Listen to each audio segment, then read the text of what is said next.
ikhona into emoyeni wami esixoxile yokuthi sisonga inyanga yamadoda. Yebo. Njengoba sisonga inyanga yamadoda, amadoda abantu abaspiritual, abantu bakamoya. Yebo. Why nithi abantu bakamoya? uNkulunkulu mayithemba umuntu ngayo yonke into ezokwanda emhlabeni, wathemba indoda. Uyithemba kanjani indoda? uNkulunkulu mayizo introduce imbewu, ayiqali kumuntu wesifazane, iqala endodeni. Indoda besifuna umuntu wesifazane ozoba umhlabathi erelease kuyena imbewu.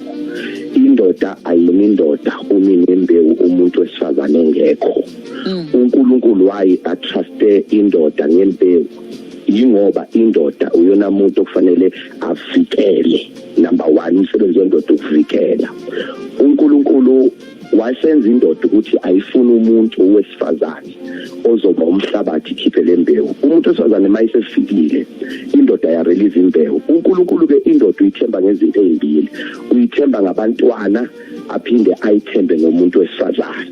Umsebenzi wendoda, that is why indoda mayike yangamvikela umuntu wesifazane ku-disaster kwifamily. Ithongo lendoda noma bakubo kwendoda mabehlisa umuntu, banikeza indoda responsibility yokuthi indoda ayivikele, ayiphinde indoda iprovide. Yabona masingase sazi ukuthi uNkulunkulu why trust indoda, because even from the book of Genesis uNkulunkulu wayehla ensimini, maye ensimini ahlangane nendoda. Kuthiwa ke inyoka yangena owesifazane in the absence of a man. Once indoda yaba absent kwifamily kunezinto eziningi ezingenayo. Ngizothi njengamadoda uNkulunkulu usinikeze iresponsibility yokuphatha isidi, siphinde siyivikele. Ngokwesizulu indoda ehlukumeza unkosikazi nehlukumeza abantwana ayikwazi ngisho kuyemsamo, ngoba umuntu wesifazane akadalelwanga ukukhaliswa indoda, kodwa udalelwe ukukhalela endodeni. Abantwana badalelwanga ukukhaliswa ubaba, kodwa badalelwe ukukhalela kubaba. Ngamanye amagama ubaba uyena ofana athatha izikhalo zomndeni aye nazo kuNkulunkulu. Yabona ke sithi amasifuna ukuhlakaza umndeni, yingakho senza sure ukuthi sifrustrate indoda ekhaya, indoda ingasebenzi, indoda ingazitholi izinto eziright. Ngoba umuntu wesifazane noma angaba namandla angakanani kodwa akakwazi ukuthwala umndeni, ngoba amandla okuthwala umndeni avela uNkulunkulu ewanikeza indoda. Ngizothi amadoda isikhathi sokuthi sivuke sibe responsible, ngoba uNkulunkulu usinikeze responsibility yokuvikela imndeni. uNkulunkulu usinikeze amandla okuvikela imndeni, hayi ukuthi sikhalise imndeni kodwa imndeni izokhalela kuthina. Ngizothi ke umuntu ongasebenzi, ngizothi umuntu ogulayo, uNkulunkulu ayikho into emehlulayo. Amazwi okufana ngicela ukwaphinda futhi. Ngizothi umuntu isimo sakhe simbhedelayo, ungakhohlwa ilanga liyaphuma noma ngabe ubumnyama bungakanani. Ngelinye ilanga nawe ilanga lakho lizofika, ngelinye ilanga nawe ukukhanya kuzofika. uNkulunkulu engimkhonzayo ngiyamazi wenza konke.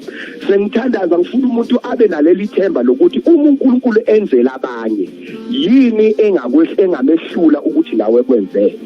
Ngoba uNkulunkulu abantu bonke bayabakha. uNkulunkulu akanawo ama-favorite ukuthi lona akaphumelele lona akahlupheke. Sonke sidalelwe ukuphumelela ngendlela uNkulunkulu afuna siphumelele ngayo. Uzothi noma ngabe kuthiwa kumnyama kangakanani, ungakhohlwa ilamazwi, uNkulunkulu akukho okumehlulayo. uNkulunkulu kevuse into esilahlwa abantu esingacabanga ukuthi khona into ongayenza, kodwa uNkulunkulu ngoba unamandla okwenza konke angene kuleyo family esesiyibhekela phansi esithi ayisoze yalungela lutho. Namhlanje ngizothi mangiqeda ukuthandaza ngiyazi ukuthi uNkulunkulu definitely so ikhona into azoyenza. Noma ngabe isimo sakho sinjani, uNkulunkulu unamandla okuredefine isimo somuntu. Yabona mabekhuluma ngoJesu, uJesu wazalelwa emkhombeni wenkomo kodwa waba inkosi noma engazalelwanga eKhalisi. Sometimes it doesn't matter ukuthi uzalelwa kuphi, uNkulunkulu unamandla okuredefine isimo ozalelwe kusona. Ngicela bonke abantu usondele eduze komsakazo wakho, sesiyathandaza manje. Babona amandla egameni lenkosi, ngiyathandaza manje. Wena uNkulunkulu owenza konke. Kunomlalelo olalela kasebenzi, ulalela izinto zakhe zihlangane. kulo mlaleli olalela kanathemba akukho kuhle okwenzakalayo empilweni yakhe. Omunye ugcile ezikweletini, omunye uphethe imali ngesandla iyanyamalala akayazi ukuthi uyenzani, omunye ubhatshwe kwizidakamizwa, abantwana ubaba wekhaya alikho ithemba. Wena uNkulunkulu onamandla okwenza konke, yonke imbewu esemhlabeni wayiphathisa i-assignment. Yiloyo noloyo khona emhlabeni khona wamlethela khona ukuthi azokwenza. Baba ngiyabonga ukuthi wena wenza konke, unamandla okuvula la kuvalwe khona, unamandla okwenza izinto ezimangalisayo. Ngiyathandaza Nkosi, enza umehluko njengamanje egameni leNkosi.